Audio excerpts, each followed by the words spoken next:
We're going to go over a quick how-to tear apart a Tesla Model S or Model X CV axle. Here we go. So first, let's start with the outside. So this is actually going to tie to your hub.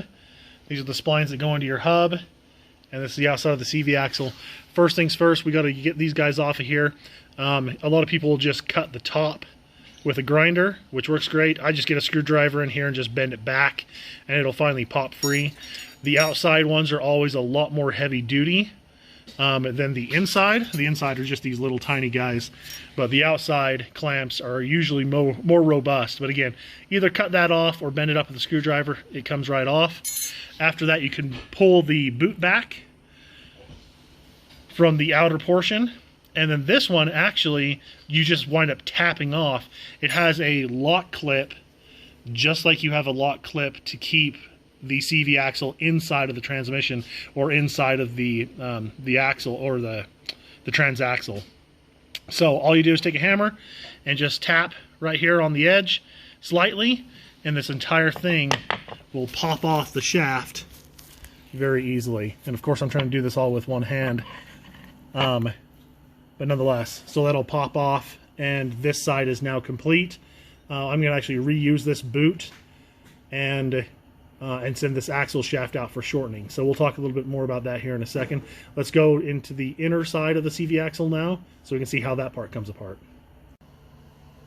Now we're moving on to the inside of the CV axle. For any of those that are curious about Tesla CV axles, they are the same length on both sides. They're actually the same part number for both sides, which makes this a lot simpler to be able to tear apart and rebuild. The whole reason I'm doing this is to shorten these shafts so that we can put them into a whole different application, into a narrower car that we're having custom suspension built for and everything. So this is the inner part. This is actually the same pop clip I was talking about that seats into the Tesla transaxle. Again, these do just pop in and out. I will give some advice to everybody out there. When you're prying these out, don't use short bursts. Like, don't just jar it back and forth. Use constant stress. Put your pry bar in there, pry back on it, and just hold the pressure on it, and they'll pop out. If you go in there and you try and just jam it back and forth, hoping that ring will pop, that's actually going to take a lot harder and a lot longer time. So just put your pry bar in here nice and gentle, pry up against the case, keep that pressure on there for 3 to 5 seconds, and it'll just pop out. So a little bit of advice there for everybody. Again, on this one, we're going to first remove the boot clamps.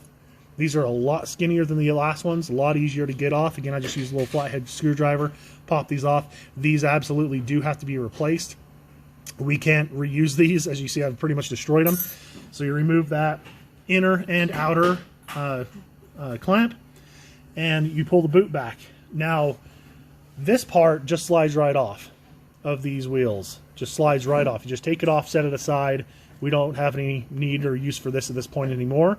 But this is going to be held on with this little C-clip. That C-clip is going to be buried in grease. You're not even going to know it's there.